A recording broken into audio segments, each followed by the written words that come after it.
Close your eyes for a moment, if you can. Let your body settle into wherever you are right now. A bed, a couch, maybe a chair in a quiet room. Feel the weight of yourself, the particular heaviness of your limbs after a long day, and take one slow breath in. Hold it just for a second, and then gently let it go. There's nothing you need to do right now, nowhere you need to be. Whatever happened today, whatever is waiting for you tomorrow, it can all exist at a comfortable distance. Tonight, you're just here, and here is exactly enough. I'm glad you found your way back to the Science Pillow, or if this is your first time, welcome. This channel exists for one reason, because the universe is the most extraordinary thing that has ever existed, and there's something about exploring it slowly, gently in the quiet hours that makes it feel even more real. We believe science doesn't have to be loud or urgent. It can be soft. It can be something you absorb as the day fades, letting the great questions settle into you the way warmth settles into tired muscles. Tonight's topic is one I've been wanting to explore for a long time. It sits right at the edge of science and philosophy, of engineering and wonder. It asks something very personal about what it means to be human, where we've come from, where we might go, and what it would cost to get there. Tonight, we're going to Mars, not frantically, not with urgency, but slowly, carefully, with all the detail and wonder this subject deserves. And, somewhere along the way, we're going to gently confront a question that the engineers and astronauts and dreamers have been quietly wrestling with for decades. If anyone ever makes it to the surface of Mars, will they ever be able to come home? Before we begin the journey, if you're enjoying the Science Pillow, please take a moment to like this video and subscribe to the channel. It helps more dreamers and curious minds find their way here. And now, let's drift all the way to the Red Planet. Section 1. The Dream of Mars. Why we've always reached for the red light. There's a particular night, sometime in your childhood. Maybe you remember it, maybe you don't. When you looked up at the sky and saw a point of light that didn't twinkle. While the stars flickered and danced the way stars do, this one point sat still, glowing with a warmth that seemed almost deliberate, a steady, reddish amber light. If someone was beside you, they might have said its name, Mars, and the name alone, somehow, felt heavy with meaning, as though the word had been carrying the weight of human imagination for so long that it had become something more than a label. It had become a symbol. Humanity has been looking at Mars for as long as we've been looking up. The ancient Babylonians tracked its movements across the sky with extraordinary care, recording its position on clay tablets more than 3,000 years ago. They called it Nergal, after their god of death and plague, not because they hated it, but because the blood red of its glow reminded them of fire and war. And in a world where fire and war could end entire civilizations, this felt like an appropriate reverence. The Egyptians called it Har-Dacher, the Red One. The Greeks named it after Ares, their god of battle. The Romans took that name and gave it the one we still use today, Mars. There's something deeply human about the way we've always assigned meaning to the things we can't reach. Mars, for millennia, was an object of pure mystery. It moved in ways that puzzled early astronomers, looping backward across the sky in what we now understand to be an optical effect of two planets orbiting the Sun at different speeds, a phenomenon called retrograde motion. Before Copernicus suggested the Earth wasn't the center of everything, Mars's strange backwards wandering seemed like proof that the heavens were willful, that the planets had minds of their own. Ancient priests and court astrologers spent entire careers charting Mars's position, believing its movements portended wars and disasters. In Mesopotamia, the appearance of Mars near certain constellations triggered elaborate rites and sacrifices. The planet wasn't just observed. It was feared, propitiated, consulted like an oracle made of light. The Romans developed such an extensive mythology around Mars that the planet acquired a kind of dual nature. On one hand, it was the god of war, violent, destructive, the patron of armies. On the other, Mars was also a protector of agriculture and the natural world, a deity invoked at the start of the farming season. In this older, perhaps more primal sense, Mars carried associations with spring, with renewal, with the blood-red surge of new life breaking through cold ground. March, the month named after Mars and traditionally the first month of the Roman calendar, held both the military review season and the agricultural planting season. Even in ancient mythology, Mars contained this paradox, the destroyer who also renewed. Something that takes life but somehow also sustains it. A tension that, as we'll discover over the course of tonight, hasn't fully resolved even in our current understanding of what actually going to Mars would mean. When the telescope arrived in the 17th century and Galileo first turned one toward Mars in 1610, the planet resolved from a point of light into something more. A tiny disk, visibly round, definitely a world rather than just a light. It was a profound moment. Here was this object that had been staring back at humanity for all of recorded history, and for the first time, it had edges. It was a sphere. It was, in that newly apparent sense, a place.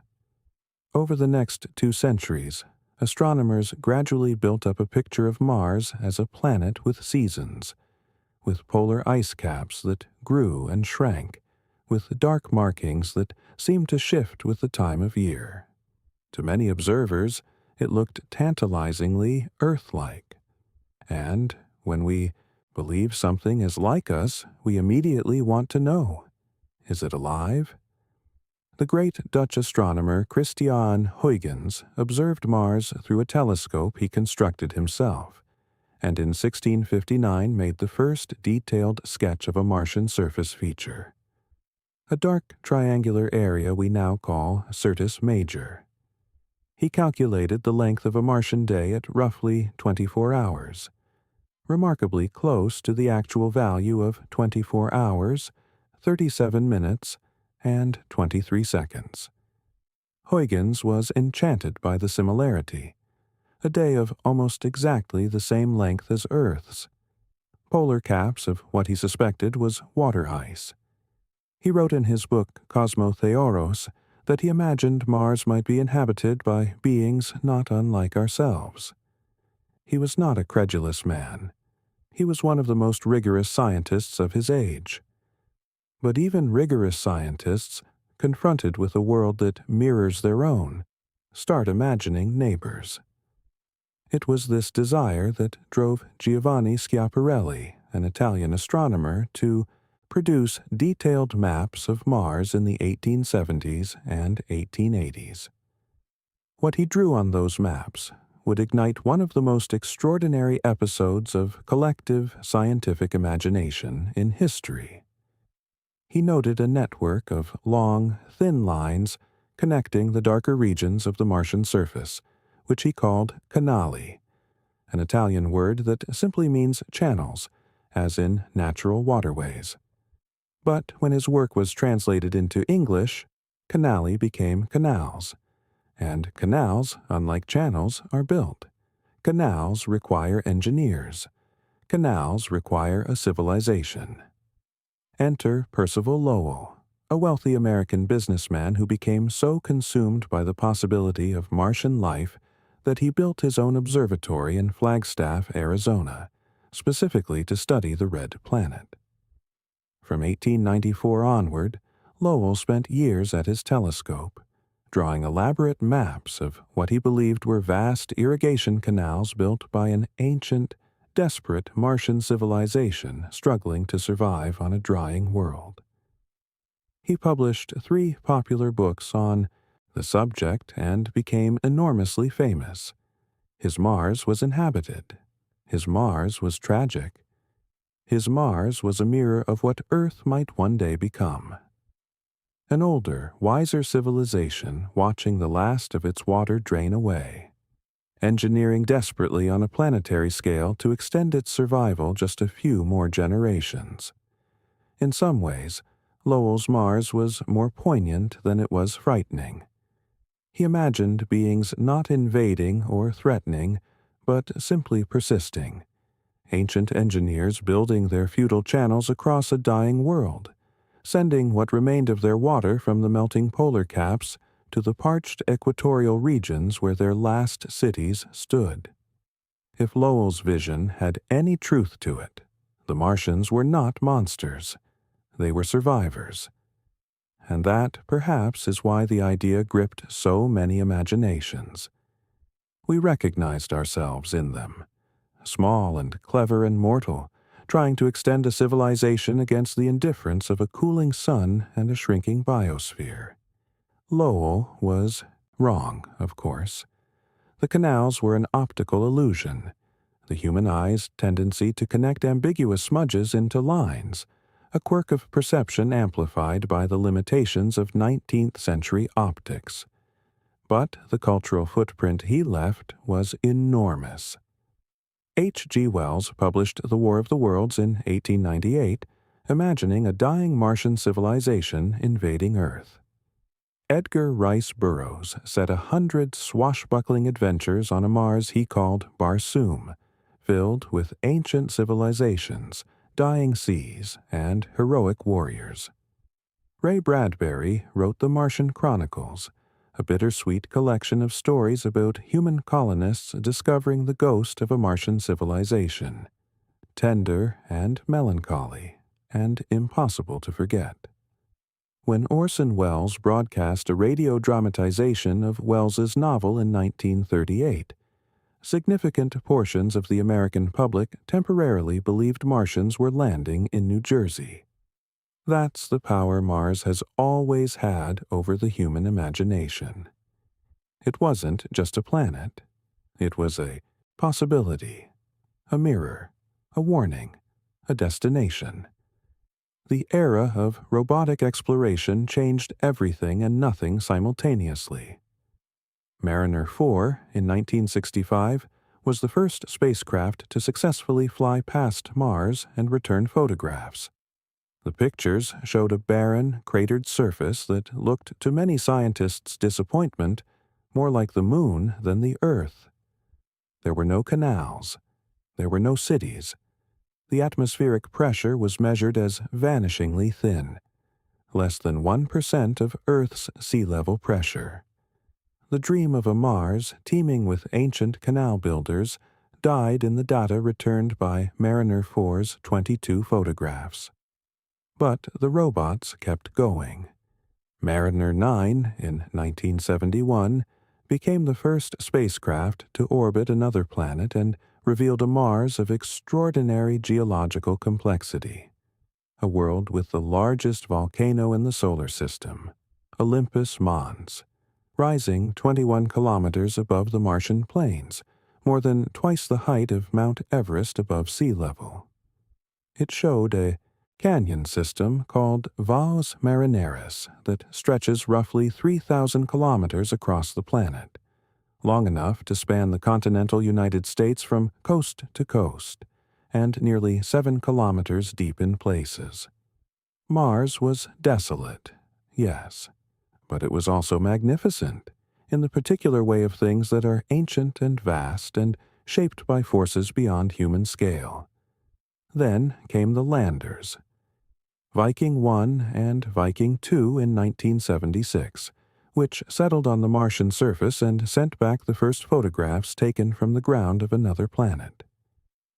The images showed a rocky, rust-colored landscape under a pinkish sky, looking something like a high desert on Earth if you squinted and tried to ignore the alienness of the light. The Viking landers also conducted biological experiments on Martian soil, looking for signs of life. The results were ambiguous enough that scientists still argue about their interpretation today. Most believe the Viking experiments found no evidence of life. A small minority disagree. Either way, the question of whether Mars has ever hosted living organisms remains one of the most profound open questions in science. We know much more now, of course. Our robotic emissaries have walked across its surface, sampled its soil, drilled into its rocks, sniffed its atmosphere, and taken pictures of its sunsets. A soft blue twilight so unexpected, so beautiful, that the first photograph of it became one of the most widely shared images from the Curiosity rover mission. Mars is not a world teeming with ancient canal builders. It's a cold, barren, radiation-battered desert, with an atmosphere so thin you'd suffocate in seconds without a pressurized suit. Its surface is coated in a layer of toxic dust. Its temperatures swing from around 20 degrees Celsius near the equator on a summer afternoon to negative 150 degrees Celsius at the poles on a winter night. And yet, we still want to go.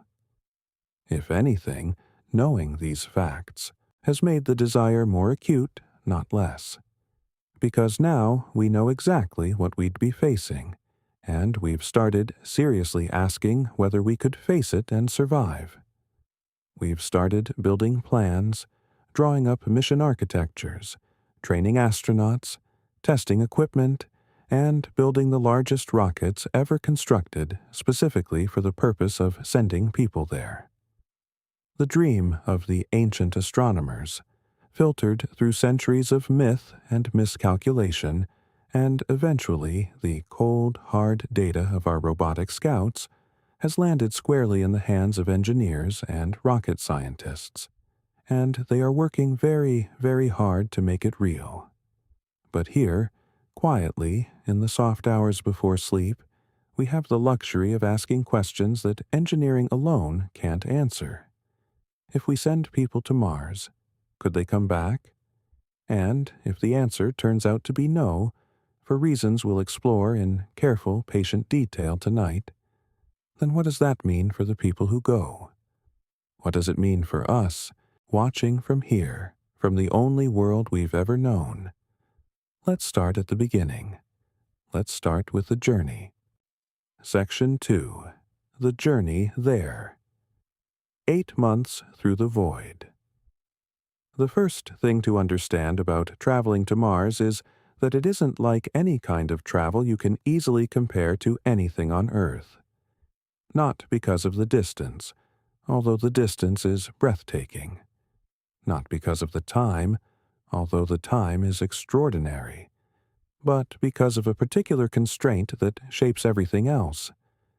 The planets don't wait for you. Both Earth and Mars orbit the Sun, but they orbit at different speeds and at different distances. Earth orbits at roughly 107,000 kilometers per hour, completing one full trip around the Sun every 365 days. Mars orbits more slowly, covering its longer path in roughly 687 Earth days. This means that the distance between the two planets varies enormously.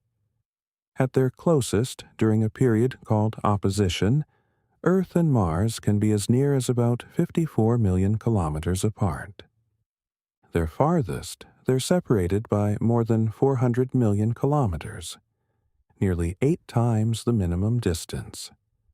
To travel from Earth to Mars with any reasonable amount of fuel, you need to time your departure carefully. The most efficient path, called a Hohmann transfer orbit, has you launching your spacecraft into an elliptical orbit around the Sun that starts at Earth's orbit and ends at Mars's orbit. You're essentially coasting, falling along a curving path through the inner solar system, using the gravitational mechanics of the sun to carry you along. This kind of trajectory is only possible when Earth and Mars are in the right geometric relationship to each other, and that alignment happens approximately every 26 months. Miss the window, and you wait more than 2 years for the next one.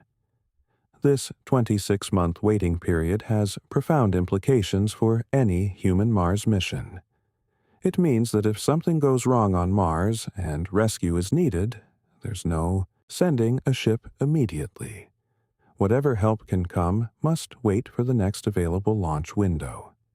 It means that if a crew member becomes seriously ill and requires care that only Earth can provide, there may be no option for emergency evacuation. And it means that after the crew lands on Mars, they face a minimum surface stay of approximately 500 days before the return launch window opens. The planets have to move back into the right positions for the return journey. This isn't a detail that can be engineered around. It's orbital mechanics, the geometry of two planets in motion around a shared star. The journey along a Hohmann transfer orbit from Earth to Mars takes roughly 259 days, about 8.5 months. Some proposed missions using more powerful propulsion could cut this to 6 or even 4 months, but at enormous fuel cost. SpaceX has claimed their Starship could potentially make the journey in around 6 months with sufficient refueling capacity, and more speculative concepts involving nuclear thermal propulsion could potentially reduce transit times to 3 or 4 months. But for the foreseeable future, 8 to 9 months is a realistic baseline for a crewed transit using technology that can actually be built and launched within the next decade or two. That's 8 to 9 months in a spacecraft. 8 to 9 months before you can feel solid ground beneath your feet again.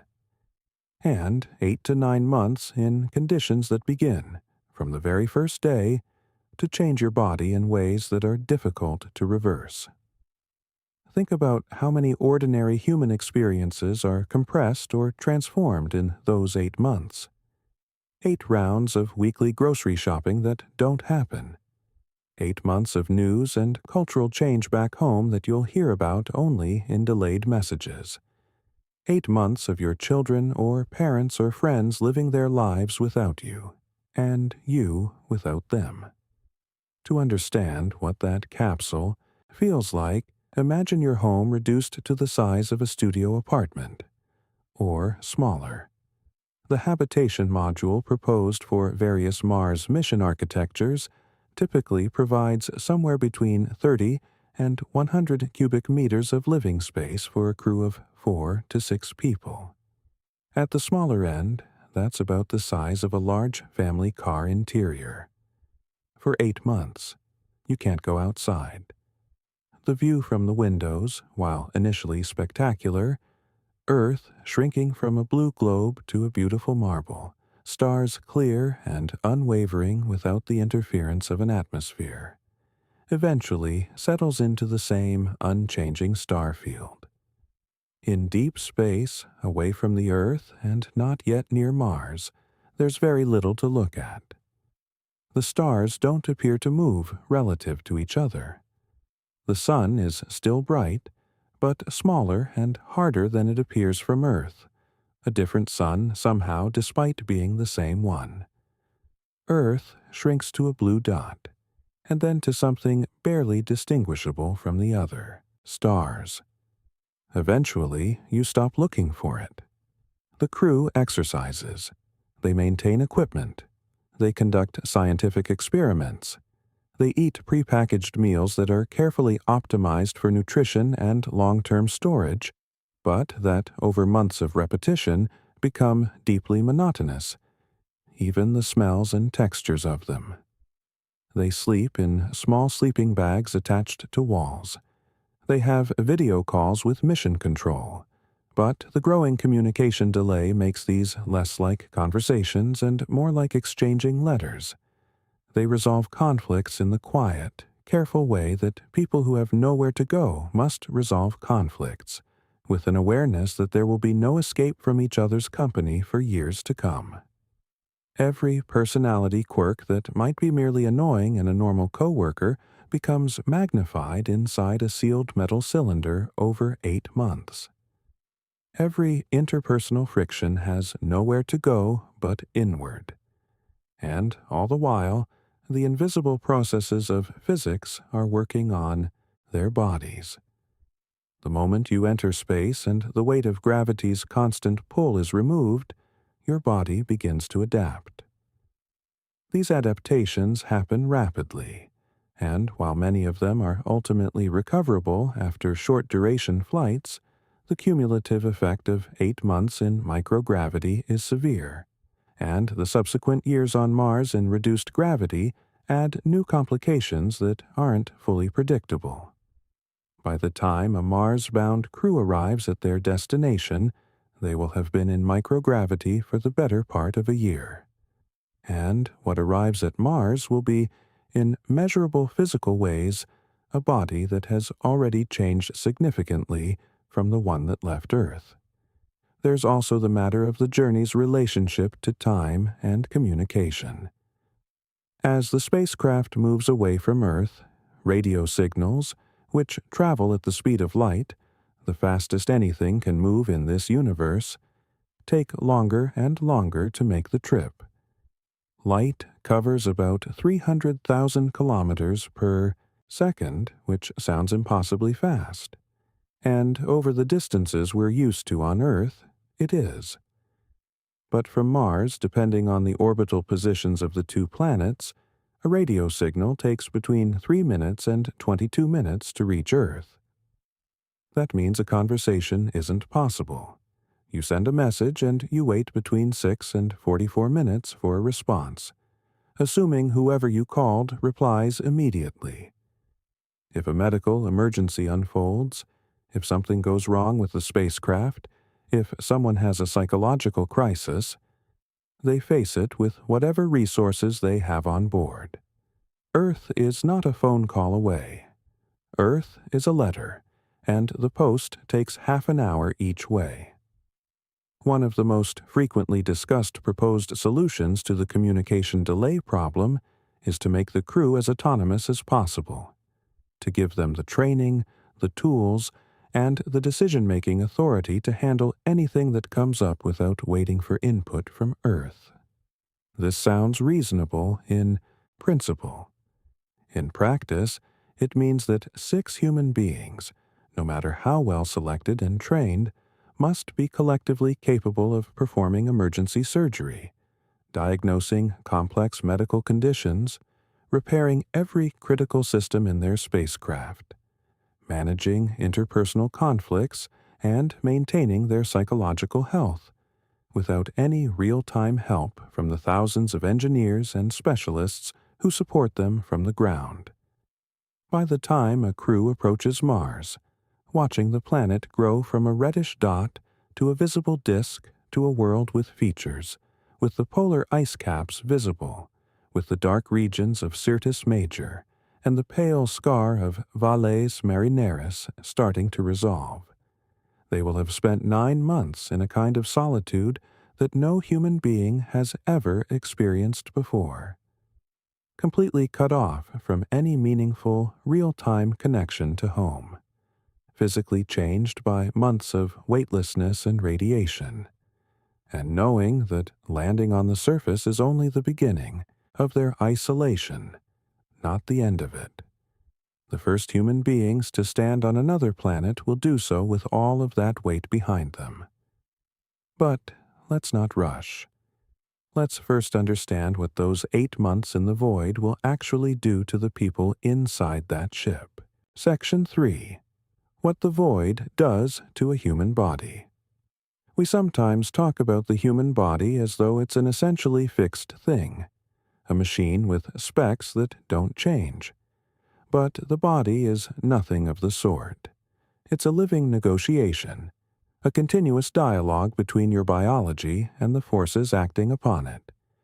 Every single day, your skeleton bears the load of your weight. Your muscles push against the resistance of gravity. Your heart pumps blood upward against gravity's pull. Your inner ear constantly measures the direction of down. Your bones rebuild themselves in response to the stresses placed on them. Your cardiovascular system calibrates its output to the demands of a gravitational world. Take all of that away, remove gravity, and the negotiation changes immediately, dramatically, and permanently if you stay long enough. Within the first few hours of entering microgravity, fluids in the body begin to redistribute. On Earth, gravity constantly pulls fluids toward your lower body. Your legs carry about 70% of your blood during a normal day of standing and walking. Without that pull, those fluids shift upward. Blood and lymph fluid move toward the torso and head.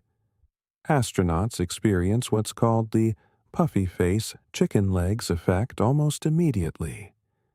Their faces swell slightly with fluid pooling in the head and upper body, while their legs grow thinner and begin to look almost bird-like in their slenderness. They often describe feeling stuffed up as though they have a permanent head cold because the sinuses are filled with fluid that gravity would normally drain away. Taste perception can change. Food seems blander because the fullness in the head affects smell, and smell is responsible for most of what we experience as flavor. This fluid shift also increases pressure inside the skull, pressing upward against the brain and forward against the backs of the eyes. That increased pressure against the eyes and the optic nerve is the source of one of the most concerning discoveries in space medicine from the past decade, a condition called space-associated neuroocular syndrome, or SANS. More than half of astronauts who have spent extended time in space have shown evidence of SANS upon return. The back of the eye becomes flattened, the optic disc swells, fluid accumulates within the layers of the retina, and vision changes, typically shifting toward farsightedness. In some cases, the changes have been permanent. For crew members aboard the International Space Station, who receive the relatively gentle version of this problem while still within Earth's magnetic field, SANS is a manageable concern that's monitored and documented. For a Mars crew spending 2 or 3 years away from Earth, this isn't a minor inconvenience.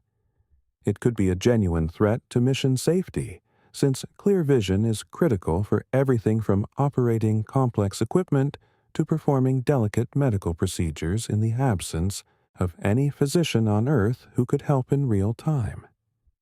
The body also senses the fluid redistribution near the heart and interprets it as excess blood volume.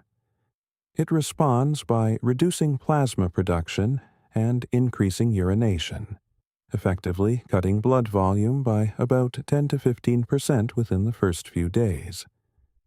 This reduction contributes to the cardiovascular deconditioning that occurs during long-duration spaceflight. The heart, no longer required to pump blood powerfully against gravity, begins to shrink, becoming smaller, weaker, and less efficient over the course of months. In space, astronauts can lose up to 22% of their blood volume. When they return to Earth, low blood volume causes what doctors call orthostatic intolerance, dizziness, lightheadedness, and sometimes fainting when standing up, because the cardiovascular system can no longer pump blood adequately against a gravitational load it's forgotten how to resist. Returning ISS astronauts, even those who've exercised rigorously, are typically unable to stand unassisted immediately after landing. They are brought out of their capsules in chairs, helped to stand very slowly, monitored for cardiovascular stability. Some need to be carried on stretchers. This is after 6 months. For a Mars return crew after 2 or more years, this cardiovascular weakness would be vastly more severe. Then there are the bones. On Earth, bone is not static material. It's living tissue, constantly being broken down and rebuilt in a process called remodeling. Specialized cells called osteoclasts dissolve old or stressed bone, while cells called osteoblasts lay down new bone in response to the mechanical stresses of load bearing. Gravity is the engine that drives this system. When you walk, run, stand, even sit, your weight-bearing bones are under continuous mechanical load, and the osteoblasts respond by maintaining and strengthening the structure. In microgravity, that mechanical load largely disappears. The osteoclasts keep breaking down bone at their normal rate, but the osteoblasts have little signal to keep pace. The result is spaceflight osteopenia, a progressive loss of bone density concentrated in the lower spine, hips, and legs, averaging around 1 to 1.5% per month. To put that in perspective, 1 to 1.5% per month is equivalent to years of natural aging compressed into a single month. An astronaut on a 9-month transit to Mars could arrive with bone density equivalent to someone a decade or more older, bones that are significantly more brittle, more prone to stress fractures, less able to bear the loads required for physical work. And it's worth noting that the bones most affected are the ones that would be most critical for the physical demands of living on Mars. The lower spine, the hip joints, the femur, the tibia. The bones you need to walk, to climb, to lift, to work. Exercise helps. Current ISS astronauts exercise for about 2 hours every day specifically to combat bone and muscle loss, using resistance equipment that partially simulates load bearing. This countermeasure reduces the rate of bone loss but does not prevent it. Even with aggressive exercise, some bone loss occurs during long-duration missions, and that's during missions in the relatively protected environment of low Earth orbit. A Mars transit, in deeper space with higher radiation levels and potentially more limited exercise equipment, may see even greater loss. Muscle atrophy accompanies bone loss, and it's equally severe. Without gravity to push against, muscles throughout the body weaken rapidly. The lower body muscles suffer most acutely. The quadriceps, hamstrings, calves, and back muscles that on Earth are engaged in some way almost every moment of every day. Some studies suggest astronauts can lose up to 20% of their muscle mass in as little as 5 to 11 days without countermeasures. Over months of transit, even with aggressive exercise, significant atrophy is unavoidable.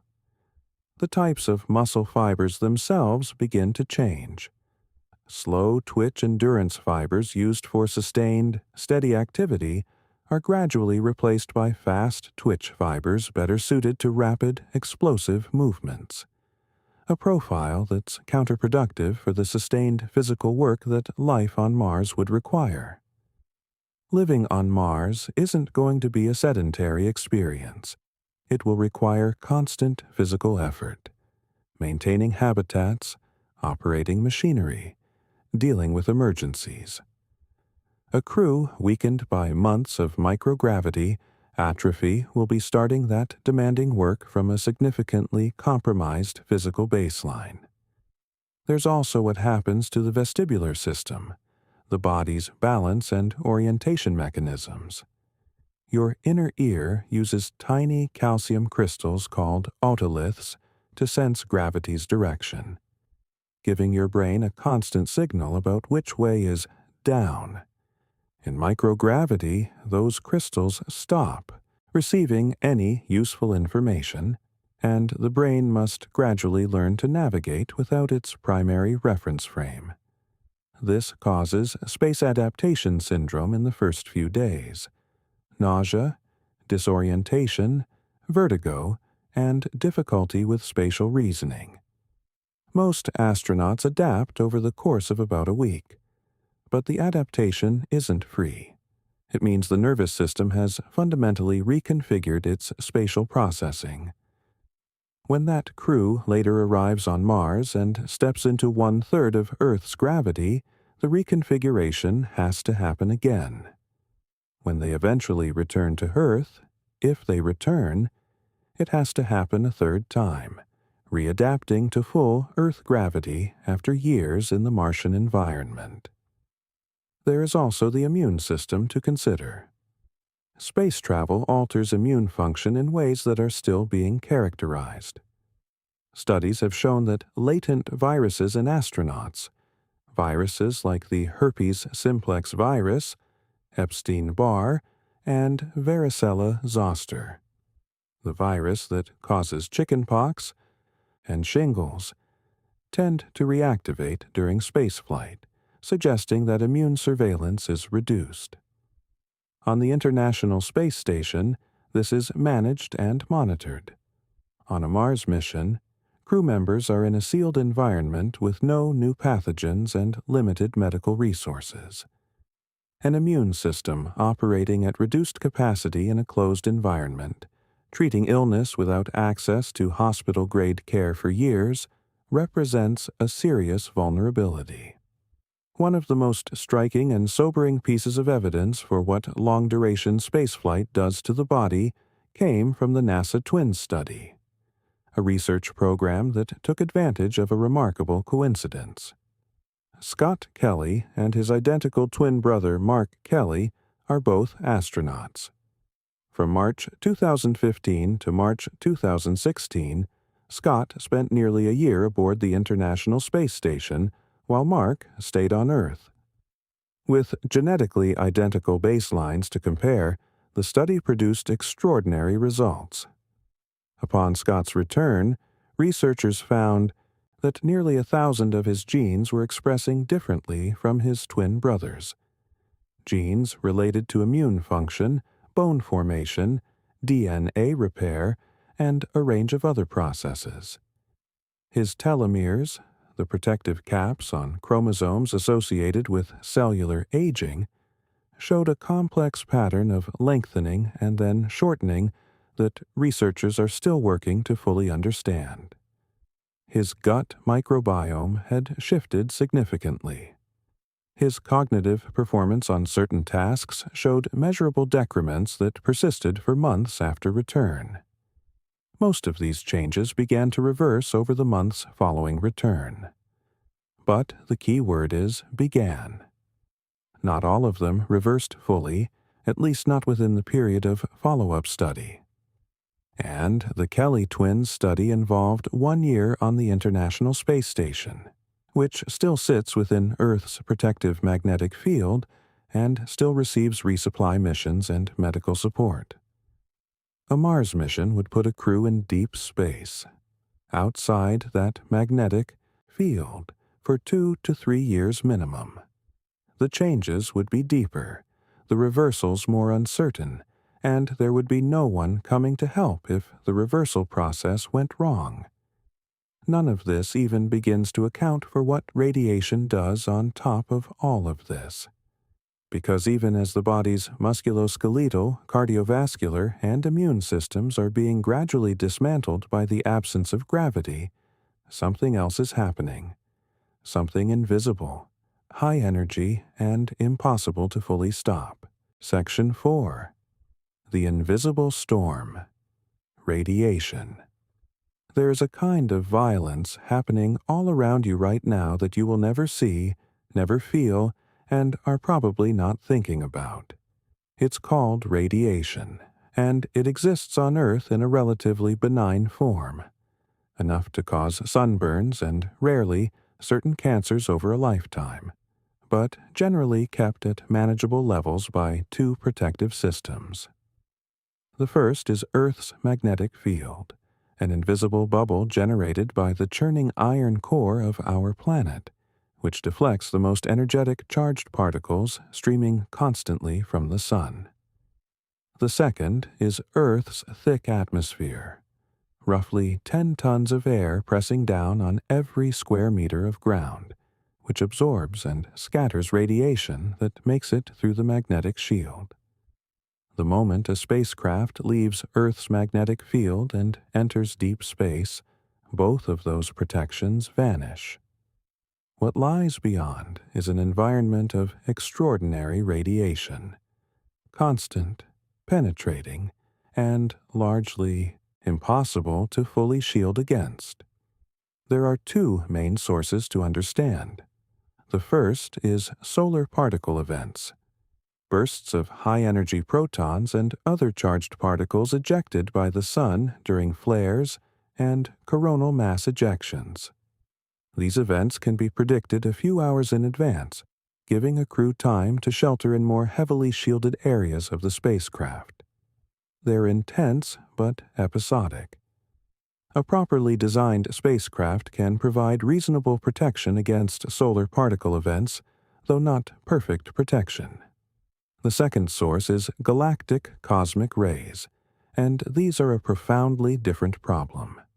Galactic cosmic rays are high-energy particles, mostly protons but also helium nuclei and heavier ions including iron, silicon, and other elements that originate outside our solar system, from supernovas and other energetic events across the galaxy. They travel at close to the speed of light, and they carry enormous amounts of energy. When they strike matter, including spacecraft walls and human bodies, they don't just deposit energy the way an X-ray does. They smash through cell nuclei, leaving trails of ionization, like a bullet dragging a furrow of destruction through delicate molecular machinery. Importantly, they also generate secondary particles, a cascade of additional radiation produced when the primary particle collides with the spacecraft hull. Adding more shielding can actually make this secondary radiation problem worse for the most energetic cosmic rays, since more collisions mean more secondary particles. The radiation environment inside the International Space Station, still protected by Earth's magnetic field, is already considerably higher than on the ground. Astronauts on 6-month ISS missions typically receive a radiation dose of around 72 millisieverts. NASA's career dose limit for astronauts has historically been set to keep the increased cancer risk below 3%. On the surface of the International Space Station, most astronauts can complete several long-duration missions within their careers while staying under this limit.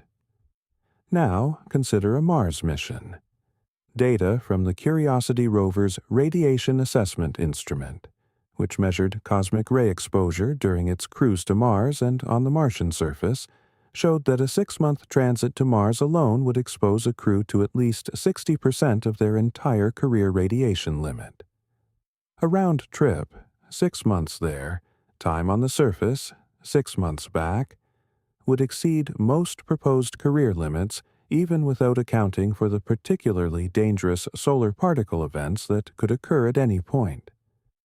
The data from a published study in PLOS 1, looking at Mars mission radiation risks, predicted that central estimates for radiation-induced mortality risk from cancer and circulatory disease combined could exceed 5%, with the upper range of uncertainty reaching above 10%. When a related study by researchers at the University of Nevada, Las Vegas factored in a more sophisticated model of how radiation-damaged cells affect neighboring healthy cells, a mechanism called the non-targeted effect. The cancer risk estimate effectively doubled compared to conventional models. These aren't just cancer risks, though cancer is the most publicized concern. Galactic cosmic rays also damage the brain. Charged particles from deep space can penetrate the skull and strike neurons, damaging the dendritic structures, the branching arms through which neurons communicate. Research published in Scientific Reports, using rodent models exposed to simulated cosmic radiation, found persistent cognitive impairments across multiple domains that lasted months after irradiation. The affected animals showed deficits in spatial memory, episodic memory, and recognition. They had trouble with executive function. The higher-order cognitive processes used for decision-making, planning, and responding to unexpected situations. They showed signs of elevated anxiety and difficulty suppressing fear responses to stimuli they'd learned weren't dangerous. For a crew that might need to respond quickly and intelligently to a technical emergency on the surface of Mars, 18 minutes away from any real-time support from Earth, cognitive impairment is not an abstract concern. It's an existential threat to the mission. On the Martian surface itself, the situation is somewhat better than in transit. Mars at least has some atmosphere, a thin shell of carbon dioxide that provides modest protection, and you can shelter underground or beneath regolith. Measurements from the Curiosity rover showed surface radiation levels of approximately 230 millisieverts per year. For comparison, the occupational radiation limit recommended by the International Commission on Radiation Protection for Earth-based workers in radiation-exposed professions is 50 millisieverts per year, with a limit of 100 millisieverts over any 5-year period. The surface of Mars delivers more than 4 times the annual limit that radiation workers on Earth are permitted to receive. The radiation problem is one that researchers are working on with urgency. New materials for shielding are being explored: polyethylene, water walls, hydrogen-rich materials that are better at stopping the secondary particles than aluminum. Pharmaceutical countermeasures, including antioxidants and radiation-sensitizing drugs, are under investigation. But none of them solve the problem completely. The best available technology reduces exposure, it doesn't eliminate it. And for a crew spending 2 or 3 years in deep space and on the Martian surface, the cumulative dose is a serious and irreducible risk. Section 5. Landing on a toxic world. Let's say the crew arrives at Mars. 8 or 9 months of transit. Bodies diminished by weightlessness and bombarded by cosmic rays, minds sharpened by purpose and worn by isolation. The spacecraft enters the thin Martian atmosphere on a trajectory that creates enormous heat, the friction of atmospheric entry. Temperatures on the heat shield reach hundreds of degrees. Unlike re-entry to Earth, where the thick atmosphere does most of the braking, the Martian atmosphere is about 100 times thinner than Earth's. A parachute that would be perfectly adequate for slowing a capsule to landing speed on Earth provides only modest deceleration on Mars. Rocket engines must fire in the final moments to bring the vehicle to a gentle touchdown. The crew descends the landing ramp. They step onto the surface of another world, and they immediately encounter a planet that wants to kill them in at least 4 distinct and interesting ways.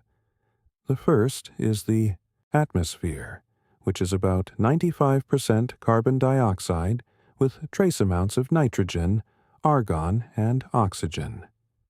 The atmospheric pressure at the Martian surface is less than 1% of Earth's at sea level, equivalent to what you'd experience about 35 kilometers above the Earth's surface. If you removed your helmet, you would lose consciousness in seconds and be dead in minutes, not primarily from carbon dioxide poisoning, but from hypoxia and the decompression of your body in the near vacuum. Keeping humans alive requires continuously maintaining a sealed, pressurized habitat with breathable air.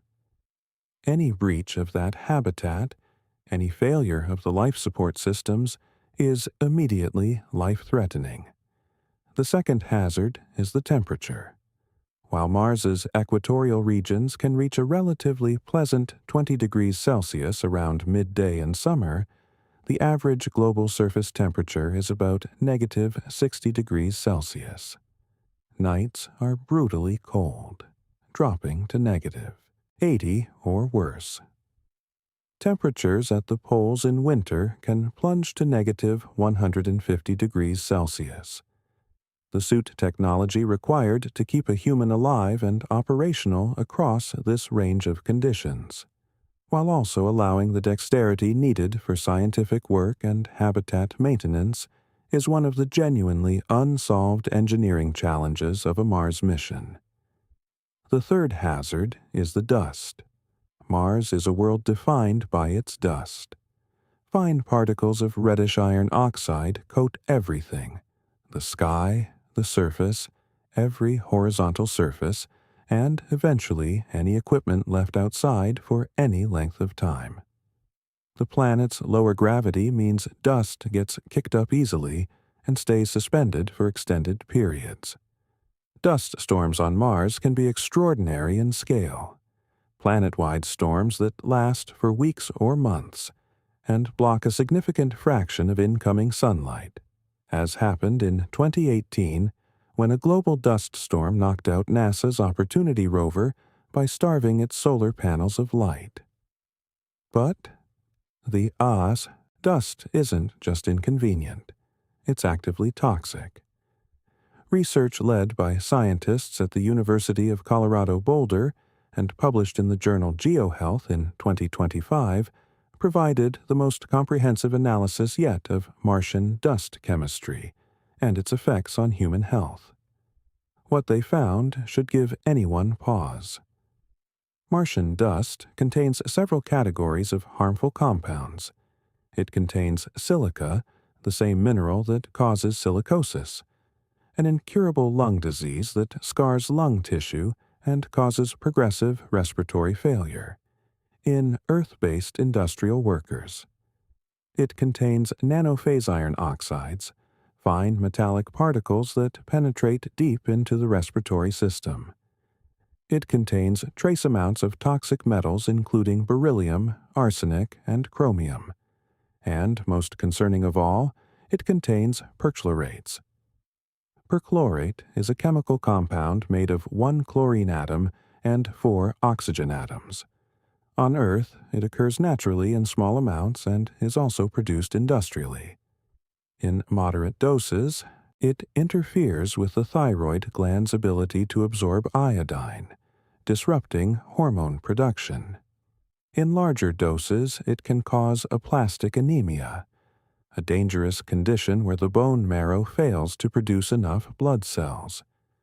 NASA's Phoenix lander detected perchlorates in Martian soil in 2008, and every subsequent mission has confirmed their presence.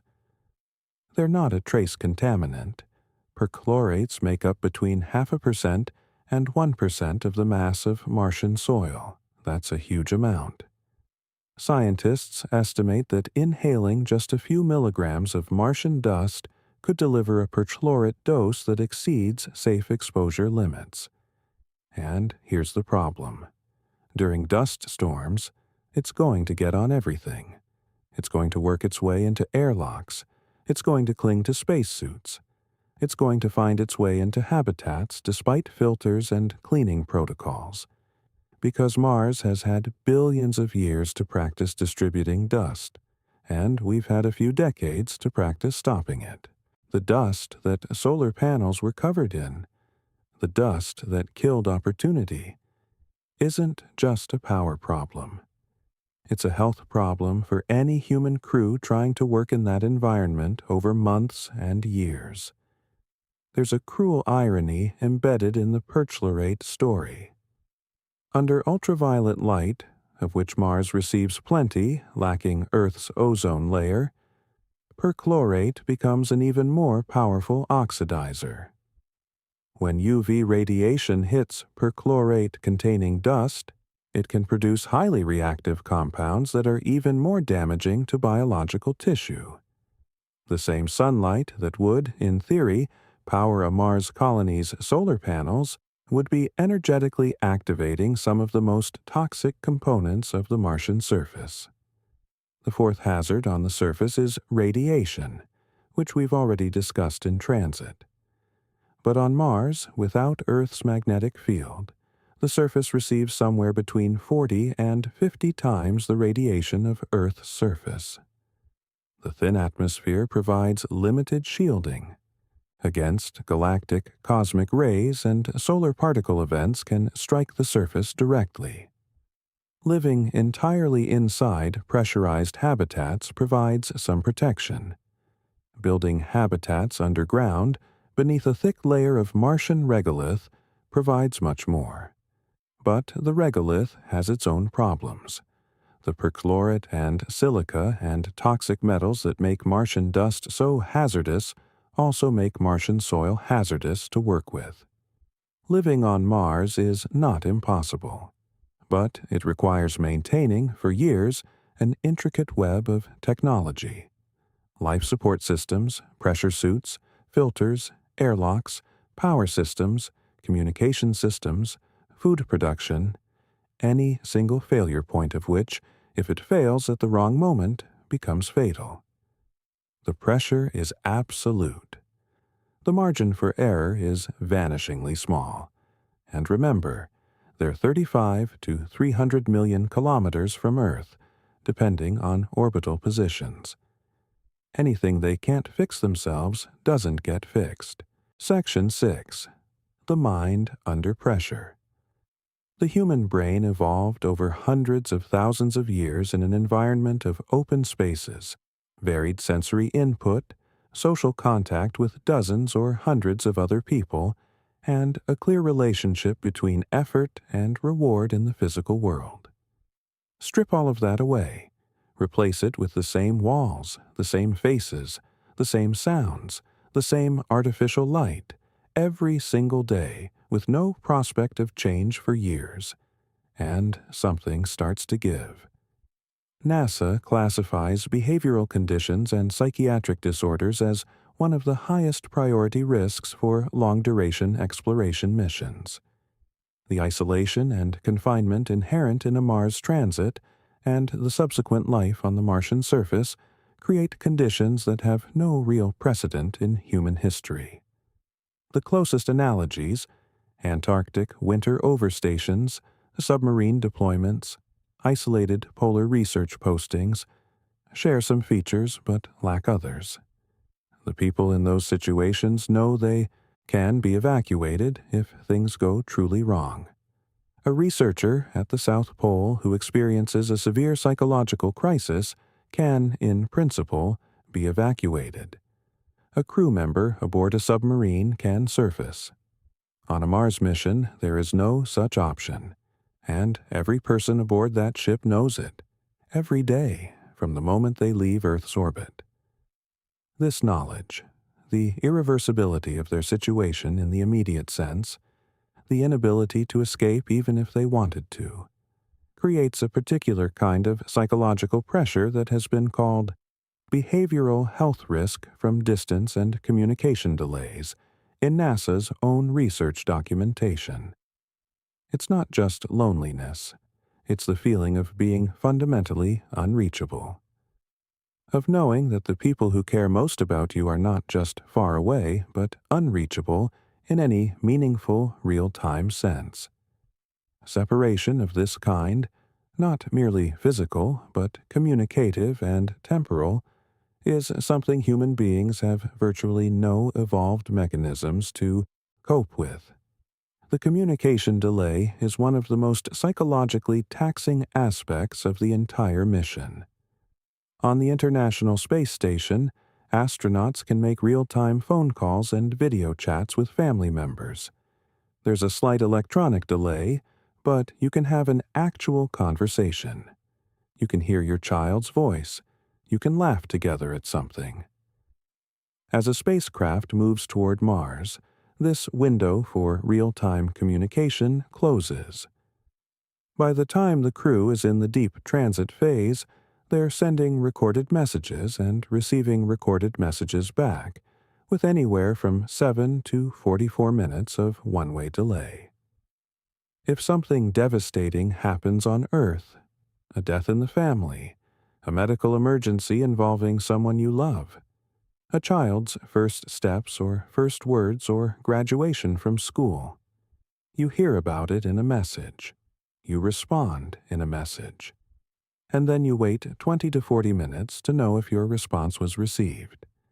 The emotional loneliness of this is difficult to fully comprehend. On the surface of Mars itself, with Earth potentially on the far side of the Sun, the communication delay can reach its maximum of about 22 minutes one way, 44 minutes for a round-trip exchange. If a medical emergency unfolds, there's no possibility of talking a crew member through a procedure in real time. Mission Control on Earth sends instructions.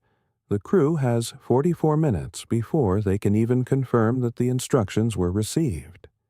Anything requiring immediate response is entirely in the crew's hands. They are, in the most complete sense that phrase can mean, on their own. The Mars 500 project, conducted between 2007 and 2011 by the Russian Federation, European Space Agency, and China National Space Administration, was a remarkable experiment designed to simulate a Mars mission in conditions as close to the real thing as could be achieved on Earth. 6 men were sealed inside a chamber in Moscow for 520 consecutive days, roughly the duration of a Mars transit, surface stay, and return journey. The chamber was sealed. Communication delays were simulated. The crew maintained a mission schedule and conducted scientific work. The overall mission was considered a success in the sense that it was completed without major incident. The crew demonstrated that humans could manage confinement and isolation at this scale without catastrophic psychological breakdown. But the details within that headline are sobering. Researchers monitoring the crew observed substantial individual differences in behavioral responses, meaning that while the group as a whole functioned, individual crew members showed varying degrees of psychological stress that had to be carefully managed. Sleep disturbances were common, not just difficulty sleeping, but disruption to the entire circadian rhythm, with some crew members shifting to extended sleep periods and reduced activity that resembled a kind of hibernation. Performance on cognitive tests showed gradual decrements in some participants over the 520 days. 2 of the 6 crew members showed evidence of what the researchers characterized as sedentary behavior and reduced activity that could be concerning in an actual mission context. And this was a simulation. Nobody was actually millions of kilometers from home. If the experiment became unbearable, there was a door they could open. On a real Mars mission, there is no door. Research into the neuroscience of isolation suggests that prolonged social deprivation, being cut off from the normal density of human interaction, creates neurological changes. Loneliness activates stress responses in the brain that, over time, alter neural architecture. The parts of the brain responsible for social cognition begin to operate differently when they're starved of input. Anxiety and depression become more likely. Paranoia, the suspicious, hypervigilant state of mind that can develop in isolated groups, has disrupted real space missions before. In 1985, the Soyuz T-14 Salyut 7 mission was reportedly cut short partly because of psychological deterioration in the crew. There have been documented instances of crew members aboard the Mir space station experiencing severe interpersonal conflict after months of confinement. Studies of Antarctic winter over personnel have documented the emergence of what researchers call the third quarter phenomenon. a predictable dip in psychological well-being and performance that occurs roughly 3/4 of the way through a long-duration isolation experience, when the novelty has worn off but the end is not yet in sight. For a Mars crew, these risks are not eliminated by selecting the most psychologically robust individuals. Psychological robustness is not immunity, it's resilience, the ability to recover from stressors, to maintain function under pressure. But even the most resilient person has limits. And there's a particular cruelty to the Mars scenario that makes psychological stress especially hard to manage. The awareness, always present, that there's no easy way back. On the International Space Station, even in difficult times, crew members can hold on to the knowledge that in a few months they'll go home. On Mars, home is a point of light in the sky, and the decision of whether to try to get back there is bound up in years of preparation, enormous resources, and physical conditions that may not be controllable. The irony is that the very qualities that make a person capable of surviving the psychological demands of a Mars mission, emotional self-sufficiency, independence, adaptability, comfort with ambiguity, may also make them less likely to recognize when they need help, and less likely to ask for it. Creating crew environments where help-seeking is normalized and supported, where crew members can acknowledge difficulty without jeopardizing their standing, is one of the most important open challenges in the behavioral science of long-duration space exploration. Section 7. The Impossible Return. Why getting back is harder than getting there. Here is the physics of the problem, laid out as plainly as possible, because it's important to understand just how brutal the engineering of a Mars return mission actually is. To get off the surface of Mars and into orbit, you need a rocket. That rocket needs fuel. A lot of fuel. The Mars Ascent Vehicle, as it's described in NASA's mission architecture planning documents, would need approximately 33 metric tons of propellant just to lift a small crew off the surface and into Mars orbit. 33 metric tons.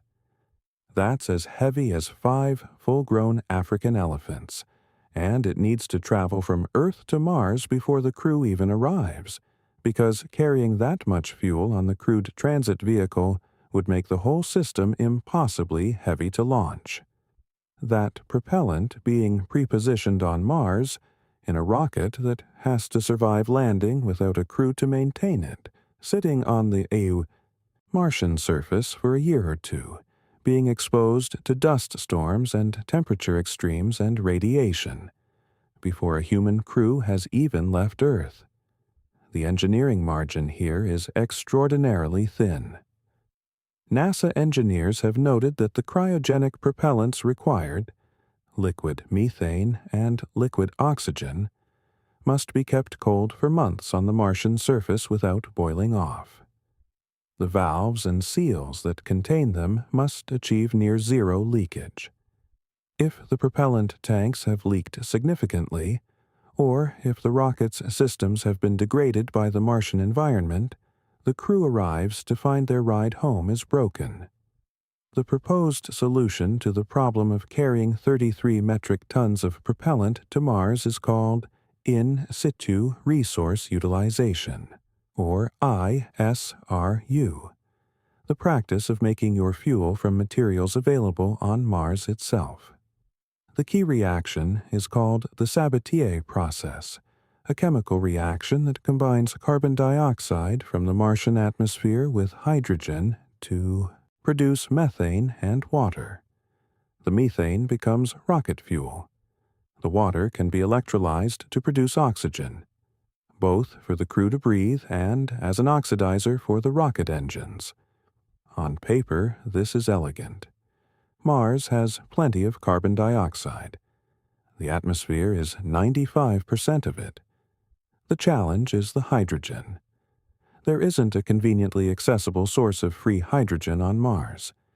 It either needs to be imported from Earth, which is expensive and logistically complicated, or extracted from water ice. Water ice exists on Mars. The polar ice caps are made of it, and subsurface ice has been detected at various latitudes.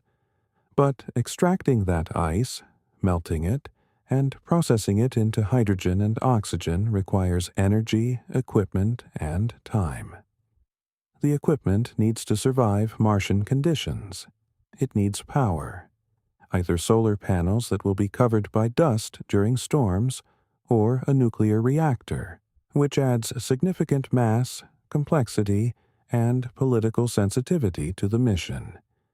It needs to operate autonomously for a year or more before the crew arrives, and it needs to produce several hundred metric tons of propellant if the return vehicle is something like SpaceX's Starship, which in principle could make the journey but requires enormous quantities of fuel. NASA's MOXIE experiment, the Mars Oxygen In Situ Resource Utilization Experiment, flew aboard the Perseverance rover specifically to demonstrate the feasibility of producing oxygen from the Martian atmosphere. MOXIE successfully produced approximately 5.4 grams of oxygen over about an hour during its first operation in April 2021, at a rate equivalent to roughly 10 minutes of breathing for one person. This was a small-scale proof of concept, a critical first step. But scaling this technology from an experiment that produces grams to a system that produces hundreds of metric tons is an engineering leap of many orders of magnitude. And here's something that doesn't get talked about enough in the optimistic discussions of Mars missions.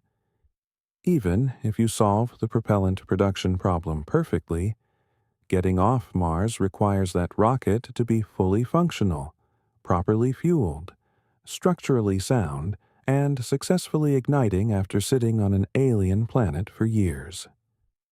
National Geographic described the Mars ascent vehicle as a mission within a mission, a crewed spacecraft that has to be launched into orbit from the surface of an alien world. The ascent burns for about 7 minutes. After that, the crew is in Mars orbit, but their journey isn't over. They need to rendezvous with the Earth return vehicle, which has been waiting in orbit. They need to dock with it. They need that vehicle to be in functional condition after years in orbit around Mars. And then they need to make the 8-month journey back to Earth.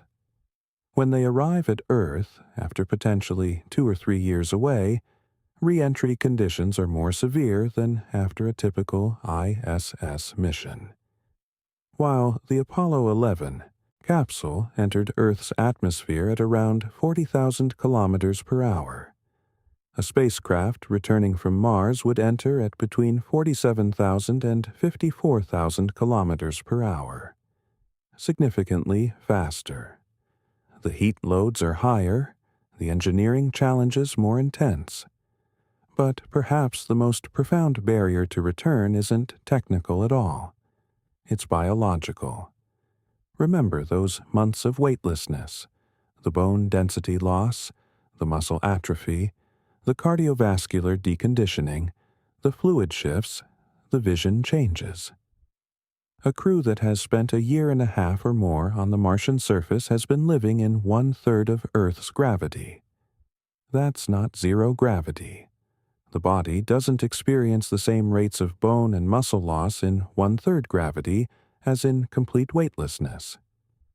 But research suggests that 1/3 gravity, which is Mars's surface gravity, is insufficient to prevent long-term musculoskeletal and cardiovascular deconditioning.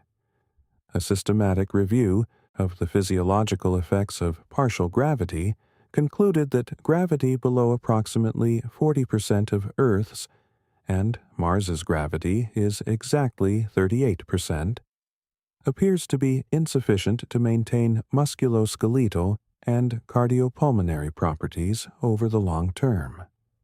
People living on Mars for a year or two may experience gradual but significant deconditioning in their bones, muscles, and cardiovascular systems. When they then attempt to make the 8-month return journey, they'll be doing so in zero gravity again, further compounding those deficits. And when they finally arrive back at Earth, their bodies will be confronted with full Earth gravity for the first time in perhaps 2 or 3 years. For ISS astronauts who've spent 6 months in space, far less time than a Mars mission crew would endure, return to Earth requires immediate medical attention. They're often carried out of the landing capsule on stretchers. They spend weeks in rehabilitation. Many experience dizziness, balance problems, and cardiovascular difficulty when standing. Some have required months of physical therapy before their bodies fully recover. For a Mars return crew, these effects would be vastly more severe.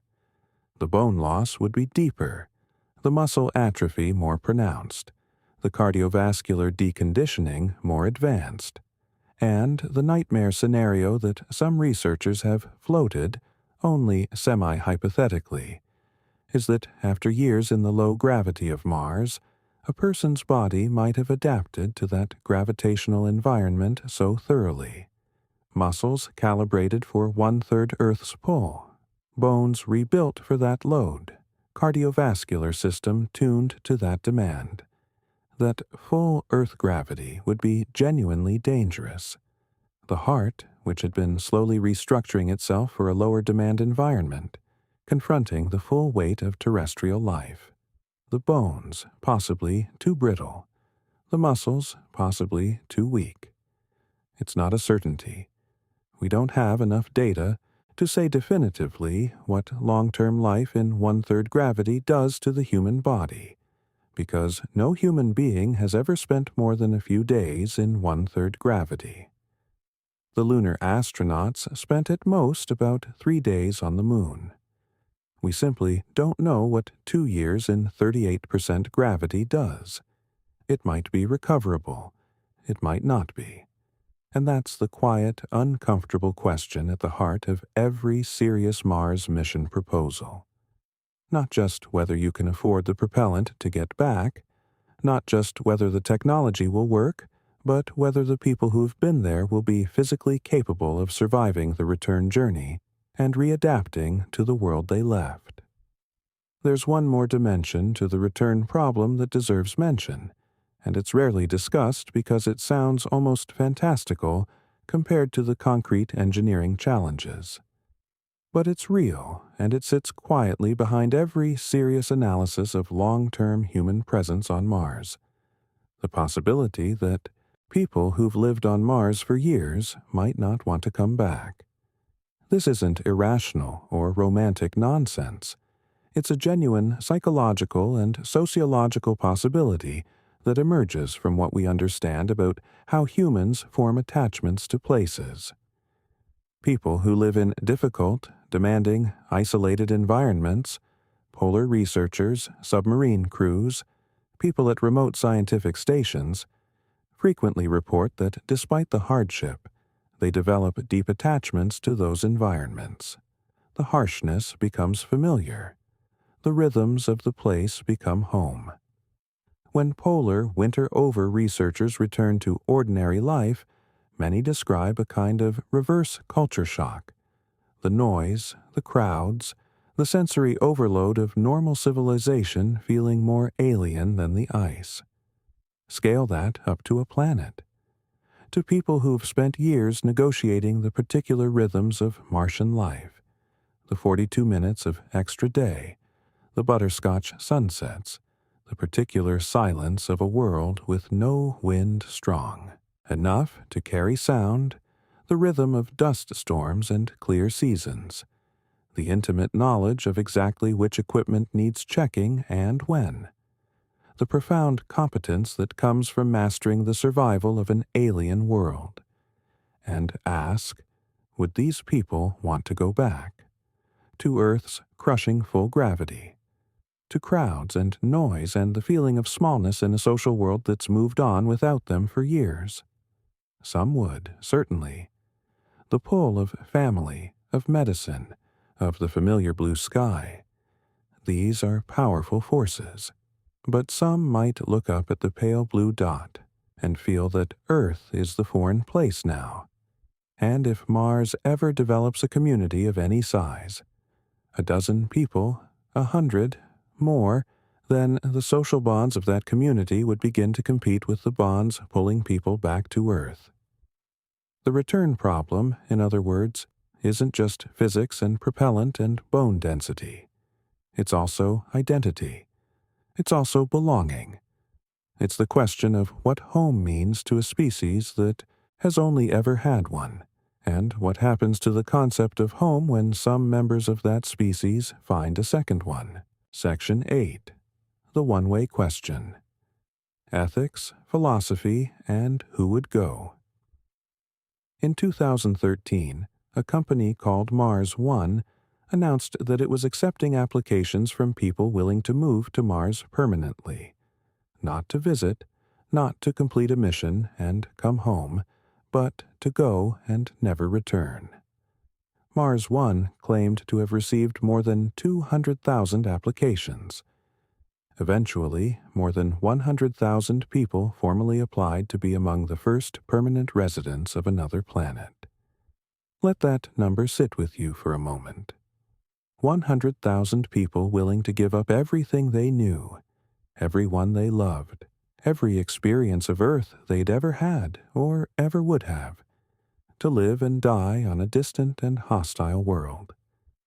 Mars One ultimately went bankrupt and never launched anything. But the applications were real. The desire was real. Why? What draws people to the idea of a one-way trip to another planet? Some of the answers are practical. Former Apollo astronaut Buzz Aldrin made the argument succinctly.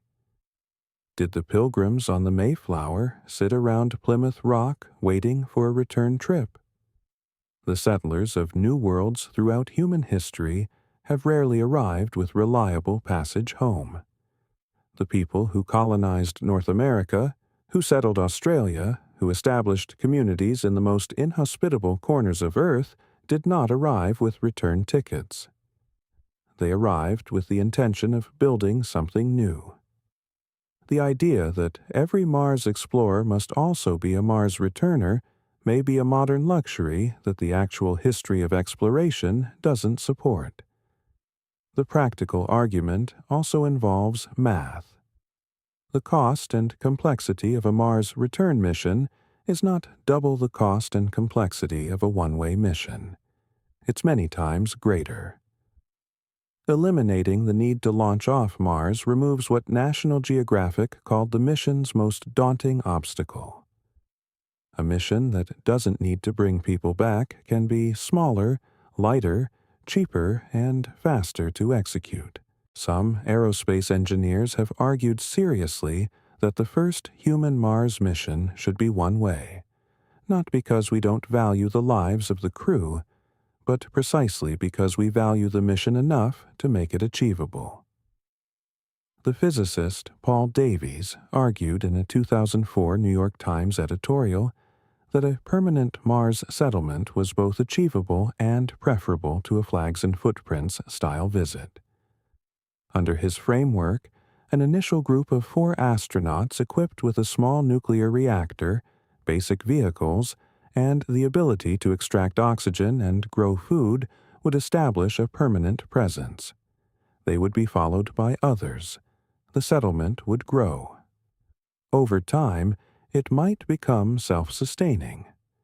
From that position, a return trip becomes something the settlers choose to attempt or not, rather than something the entire mission architecture is designed around. But the philosophical dimension cuts deeper than engineering or economics. It asks something fundamental about consent, about human dignity, and about what we're willing to ask of people in service of goals that are larger than any individual. The philosopher's version of this question is sometimes called the problem of irreversibility.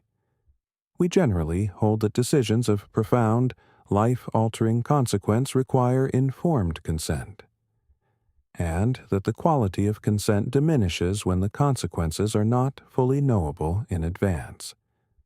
We know some things about what Mars settlers would experience. We know the radiation, we know the gravity, we know the isolation, we know the toxic dust. But there are surely things we don't know. Aspects of living on another planet for decades that can't be predicted from current models. Can you truly give informed consent to a life whose specific conditions you cannot fully imagine? And yet, the participants in the Mars 500 simulation knew what they were signing up for, and they signed up.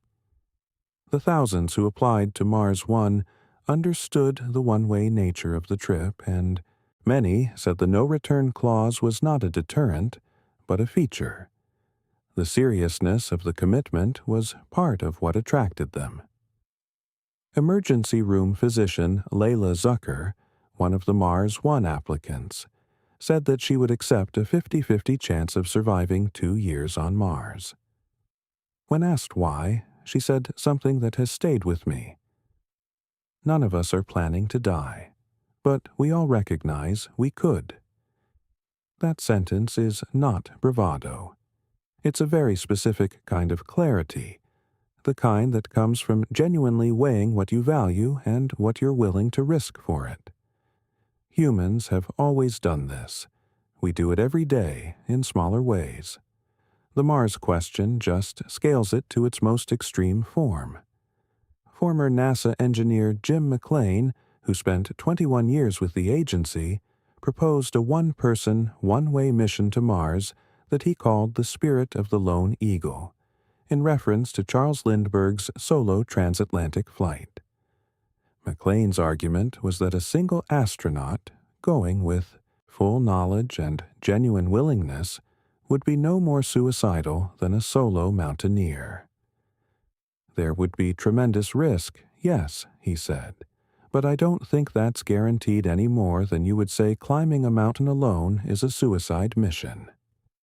The ethics of asking humans to make a permanent one-way journey to another planet are genuinely unresolved. Different values lead to different conclusions. Those who prioritize individual autonomy tend to see no problem. If a person genuinely wants to go and understands the conditions, who are we to stop them? Those who prioritize the responsibility of organizations sending people into danger tend to see a duty of care that includes bringing people home. Between these poles, there's a complicated middle ground where the actual decision-making about Mars will probably occur. What's clear is that the question isn't hypothetical anymore. Not entirely. People are building rockets large enough to make the journey. Missions are being planned. Timelines, however optimistic, are being drawn. At some point in the coming decades, this philosophical question about whether we're willing to ask human beings to go somewhere they may never return from will stop being abstract and start having names attached to it. Section 9. The Future. How we might make return possible. All of this, the radiation, the gravity, the fuel, the distance, the physiology, might sound like a closed door. But science and engineering have an extraordinary history of opening doors that seemed permanently shut. Let's look at where things actually stand and where the promising pathways might be. SpaceX's Starship is the most ambitious attempt yet to create a vehicle capable of making the Mars round trip economically feasible. Starship is designed to be fully reusable and capable of carrying more than 100 metric tons of payload to orbit. Its methane-oxygen engines are specifically chosen because methane can be produced on Mars through the Sabatier reaction, theoretically enabling refueling for a return trip. SpaceX had announced plans for uncrewed missions to Mars as early as 2026, though in February 2026, Elon Musk announced a delay of approximately 5 to 7 years to focus on lunar priorities. Crewed missions would follow if the uncrewed flights were successful. The exact timeline is subject to the usual caveats around ambitious spaceflight programs, but the vehicle being built for these missions is real, and it's being tested. On the propellant side, NASA's MOXIE experiment proved that oxygen production from the Martian atmosphere is achievable. The next steps involve scaling that technology dramatically and combining it with water ice extraction to produce methane for the fuel side of the equation. Research published in Nature Communications in 2025 described a membrane Sabatier system, a more efficient version of the oxygen and methane production process that maintains high conversion rates even under the fluctuating power supply that Martian solar panels would produce. The technology is maturing, if not yet mature. On the radiation front, researchers at the European Space Agency have been collaborating with particle accelerators across Europe to test new shielding materials. Lithium has emerged as a particularly promising candidate for planetary mission shields. Pharmaceutical researchers are investigating drugs that might reduce the biological damage from cosmic ray exposure, essentially giving cells better tools for repairing radiation-induced DNA damage. NASA's Human Research Program continues to study the combined effects of all spaceflight stressors, seeking countermeasures that address not just individual hazards, but their interactions. Perhaps the most consequential unsolved problem is artificial gravity. The simplest solution to virtually all of the gravity-related health effects of deep space travel is to create a rotating section of the spacecraft that generates centrifugal force mimicking gravity. The physics of this are well understood. You rotate a section of the spacecraft, and objects inside experience a force directed outward that functions like gravity. The engineering challenges are real but not insurmountable. The question of what rotation rate and what radius is required to provide sufficient benefit without causing vertigo and other neurovestibular complications is still being studied. NASA and other agencies have been investigating short-radius centrifuge systems that could be deployed in future spacecraft. Some proposals for Mars transit vehicles incorporate rotating habitation modules specifically to address this problem. What about the body's adaptation to Mars gravity? If people who've lived on Mars for years come back and find Earth's gravity overwhelming, perhaps the answer is extended rehabilitation on the journey home. A Mars return capsule with an artificial gravity system that gradually increases the simulated gravity throughout the 8-month return trip, starting at Martian levels and slowly working up to Earth levels, might give the crew's bodies time to readapt en route. This is theoretically possible. It hasn't been built or tested, but the concept is sound. The biological adaptation question also has a longer-term dimension that's worth considering, though it takes us into territory that's more speculative. There's a growing field of research into physiological countermeasures at the genetic and cellular level, interventions that might change how cells respond to radiation or how bone metabolism proceeds in low gravity. These approaches are in their very early stages and are not going to be ready for a near-term Mars mission.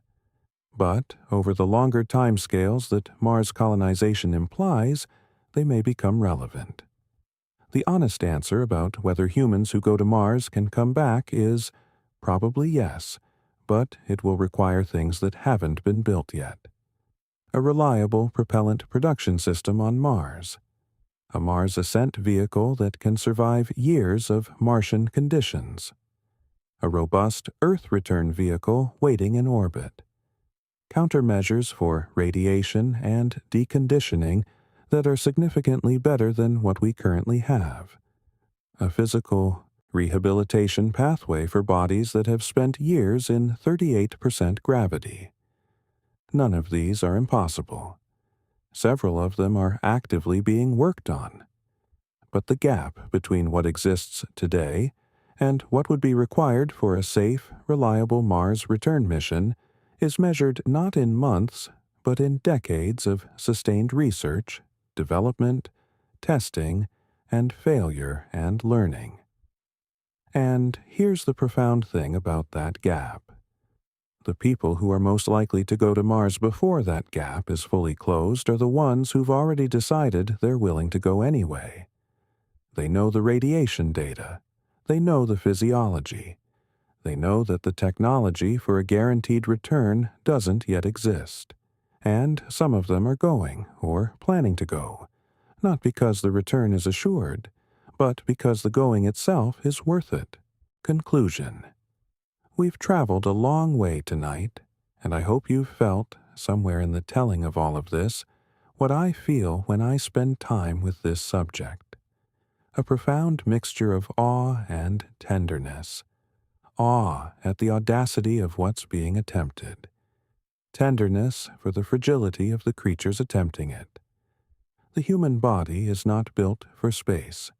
It was built, over millions of years, for the particular conditions of one small, warm, magnetically shielded planet orbiting one ordinary star at one specific distance. Everything about us, our bones, our blood, our brains, our sense of balance, our immune systems, our hearts, was shaped by this world and for this world. When we leave it, we carry with us the beautiful and inconvenient legacy of that evolutionary history. And yet we keep trying to leave. We always have. That same restlessness that led our ancestors across land bridges and ocean passages, into deserts and over mountain ranges, is the restlessness that points our eyes at the night sky. It's not really about Mars specifically. It's about the deep human truth that we are a species that needs a horizon. Something beyond the known. Something to reach for. Without that horizon, without the next valley, the next shore, the next world, something in us grows dim. There is a version of the Mars story that's really a story about failure. About the gap between our reach and our grasp. About the ways in which the physics of this solar system and the biology of our own bodies conspire to make Mars an impossible destination for human habitation. The radiation is real. The bone loss is real.